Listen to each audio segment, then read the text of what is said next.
Barrister صاحب آپ کو کیا لگتا ہے where lies the problem, where the problem lies? Because کافی دفعہ مذاکرات کی بات ہوئی، پھر یہ اختیار کی جو بات کر رہے ہیں وہ بھی ایک ایشو ہے. یہ پہلی دفعہ میں نے ان کی بات سنی ہے اور مجھے نہیں کرتے رہتے ہیں یہ خوشی ہوئی اس بات کی کہ واقعتاً کیونکہ تانا تو ہمیں ملتا ہے کہ ان سے بات کریں، ان سے گفتگو شنید کریں جن کے پاس کوئی اختیار نہیں ہے، اس لیے ہم زور دیتے ہیں کہ اسٹیبلشمنٹ سے بات کریں. اصل حقیقت تو مجھے آج سب پتہ چلی ہے کہ پی ٹی آئی کی مذاکراتی ٹیم یا سنی اتحاد کونسل کی مذاکراتی جو ٹیم تھی اس کے پاس اصل میں اختیار نہیں تھا، کیونکہ وہ سیاسی فیصلہ ہی نہیں کر سک رہے تھے. وہ ہر چیز کے لیے، جس طرح شیر افضل مروت صاحب نے کہا کہ وہ بھاگتے تھے کہ بھئی ہم پہلے وہاں سے پوچھیں. ٹھیک ہے، ان کی پارٹی کی لیڈرشپ ہے، ان سے کنسلٹ کریں، لیکن ہر چھوٹی بڑی چیز کے لیے کنسلٹ نہیں ہوتا. مطلب کچھ فیصلے سیاستدان اپنی عقل سمجھ کے مطابق بھی کر سکتے ہیں.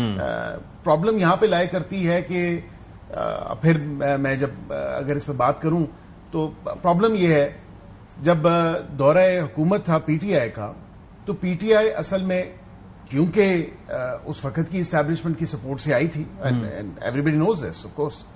جس طرح کے الیکشن 2018 میں ہوئے تھے، جو تمام تر معاملہ ہوا تھا، جس طرح بانی پی ٹی آئی خود کہتے تھے کہ میں پرائم منسٹر الیکٹ ہوں، اور اتنا کوشچنیبل تمام تر معاملہ تھا الیکشنز کے اوپر. اس کے بعد آ کے جو انہوں نے کیا تو پھر آپ خود بھی وہ ان کے کوئی سارٹ چلا دیں، دکھا دیں. جب اس وقت وہ تعریفوں کو پل باندھتے تھے اس وقت کی اسٹیبلشمنٹ کے، تو پرابلم تو یہ ہے کہ یہ حصول اقتدار کی جنگ ہے. یہ کوئی رول آف لا کی، کوئی آئین کی بالادستی کی جنگ نہیں ہے. ہم دونوں وکلاء بیٹھے ہیں، ایگری کریں گے اس بات سے کہ ہم وکیل ہونے کے ساتھ ساتھ سیاستدان بھی ہیں، لیکن کچھ بیسکس سیاست کے بھی اب ہم سمجھتے ہیں، بالکل ہمیں انڈرسٹینڈنگ ہے.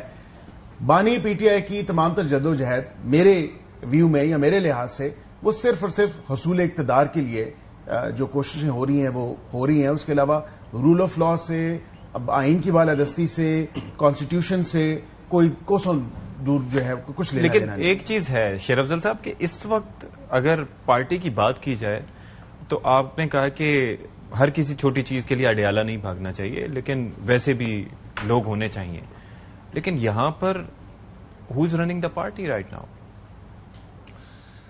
آپ کے سوال کا جواب دینے سے پہلے عقیل ملک صاحب نے بات کی اور میں بحیثیت وکیل اس کا جواب دینا چاہتا ہوں. پلیز. اگر 2018 کے بعد پی ٹی آئی نے یا خان صاحب نے اسٹیبلشمنٹ کو انوالو کیا یا سہارا لیا، یا بعض ایسے عوامل ہوئے جو بحیثیت قانوندان میں آج بھی ان پہ معترض ہوں، جو نہیں ہونے چاہیے تھے. قانون کی حکمرانی یا جمہوریت کی بالادستی کے لیے وہ اچھے ڈیولپمنٹ نہیں تھے. میں خود ذاتی طور پہ سمجھتا ہوں کہ اگر قانون کی حکمرانی کی بات کرنی ہے، حقیقی آزادی کی بات کرنی ہے، تو پھر آپ بات کریں گے اصولاً. اگر میری غلطی ہے تو اس کو اون کرنا ہوگا، ماننا ہوگا. اور دوسری بات یہ ہے کہ پاکستان کو اس مصیبت سے، اس مسئلے سے نکالنے کے لیے ضروری ہے کہ کشادہ دلی کا مظاہرہ کرنا ہوگا.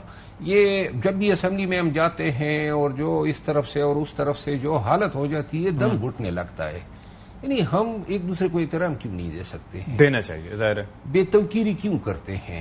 بے شک آپ نے جو کچھ کیا ہو، لیکن احترام عدمیت کا تو آپ کا حق ہے نا.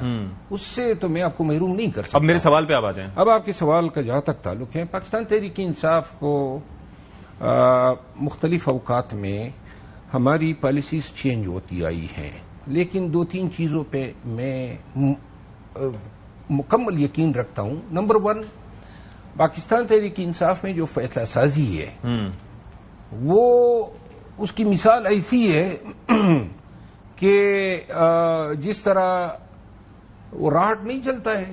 یعنی کہ ایک فیصلہ آج ہوا، اس کو تبدیل کرنے کے لیے سب کو پتا ہے کہ کیا طریقہ کار اختیار کرنا ہے. اچھا. تو جناب علی اگلے دن یا چند دنوں میں وہ دوسرا فیصلہ آ جاتا ہے، اور خان کی جو رسائی ہے خان تک لمیٹڈ لوگوں کی، اور وہ بھی مخصوص لوگ، اور وہی لوگ بار بار ملتے ہیں. تو لہذا کس طریقے سے خان کی رائے کو انفلوئنس کرنا ہے، وہ طریقہ واردات میں خود ذاتی طور پہ بے تحاشا دیکھتا ہوں. اور ان لوگوں کو اسپیئر ہیڈ کون کرتا ہے؟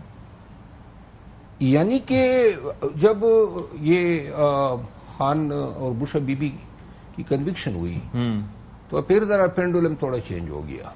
اچھا. اب یک طرفہ ٹریفک چل رہی ہے. اوکے. ڈرائیور کا نام بھی بتا دیں جو ڈرائیونگ سیٹ پہ ہے. دیکھیں پارٹی میں بعض ایسے فیصلے ہوئے ہیں جو این پی ٹی آئی دشمنی کے برابر ہیں. اوکے.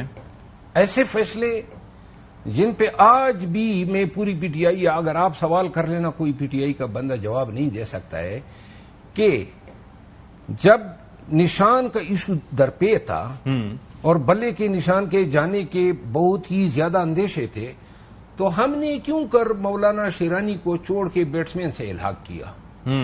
اور وہ گلے پڑ گیا فیصلہ آج. بھلے آج دیکھیں نا، اور مولانا شیرانی کے ساتھ سب کچھ خان نے فائنل کر دیا تھا. اور میں اس کمیٹی کا ممبر تھا، اسد قیصر صاحب تھے، بیرسٹر گور صاحب تھے، اور ہم نے باقاعدہ ریٹن ایگریمنٹ کیا، ہم نے بہت ساری نشستیں کی، ہم نے ایک ایک چیز ڈسکس کی. گزارش یہ ہے کہ بہت سارے فیصلے ایسے پاکستان تحریک انصاف میں ہوئے ہیں جس نے پارٹی کو بہت ہی زیادہ نقصان دیا ہے. یہ اس دور کی بات ہے جب الیکشن نہیں ہوئے تھے. اچھا. پھر الیکشن ہونے کے بعد بھی پارٹی کو شکست و ریخ سے دوچار کرنے کے لیے ایسے فیصلے کیے گئے جو جس نے پارٹی کی ان قوتوں کو، جس طرح 9 مئی کے بعد میرے ساتھ نکلے تھے مثال کے طور پہ یوتھ کی تنظیم کے صدر کو ہٹا کے، مینا خان افریدی تھے، اس کو ہٹا کے ایک ایسے شخص کو لگایا گیا جس نے پی ٹی آئی کو ووٹ نہیں دیا اور جس کے خلاف بھی پنجاب کی پارلیمانی پارٹی نے ریزولوشن پاس کی. کیوں کیا؟ مطلب ہے کسی بندے کو کپانا ہے نا.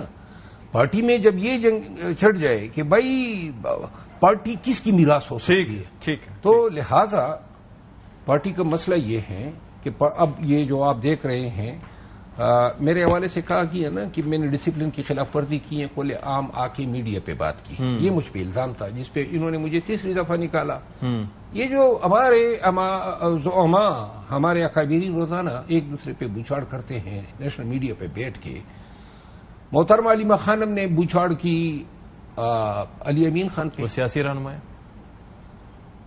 اب آج کل تو پوری پارٹی کی سیاست جو ہے وہ تو سمجھتی ہیں کہ ان کے قدم سے ہم ان کے قدم سے ہیں یا ان کی زبان سے ہیں، اور عملی طور پہ ہیں بھی یہی صورتحال. پارٹی میں کب کس کو آنا ہے، ہائی کورٹ کے سامنے کب جمع ہونا ہے، کے پی ہاؤس میں کب اجلاس ہونا ہے، اس کے علاوہ کس کے خلاف جو ہے کیا کمپین چلانی ہے، یہ سارے فیصلے تو وہی سے ہوتے ہیں. مجھے نکلوایا، اچھا، محترمہ نے نکلوایا، علیمہ خان نے. یس، انہوں نے نکلوایا. قصور کوئی آج تک بتا دے. پھر علی امین خان کے خلاف اس دن گالم گلوچ ہوئی، یہ اسلام آباد ہائی کورٹ کے سامنے. ٹھیک ہے. پی ٹی آئی کی سوشل میڈیا لگی ہوئی ہے، 1.5 سال سے ہمیں فتح کر رہی تھی اور مبارک ہو ان کو ٹھیک ہے کہ انہوں نے پی ٹی آئی کو فتح کر لیا.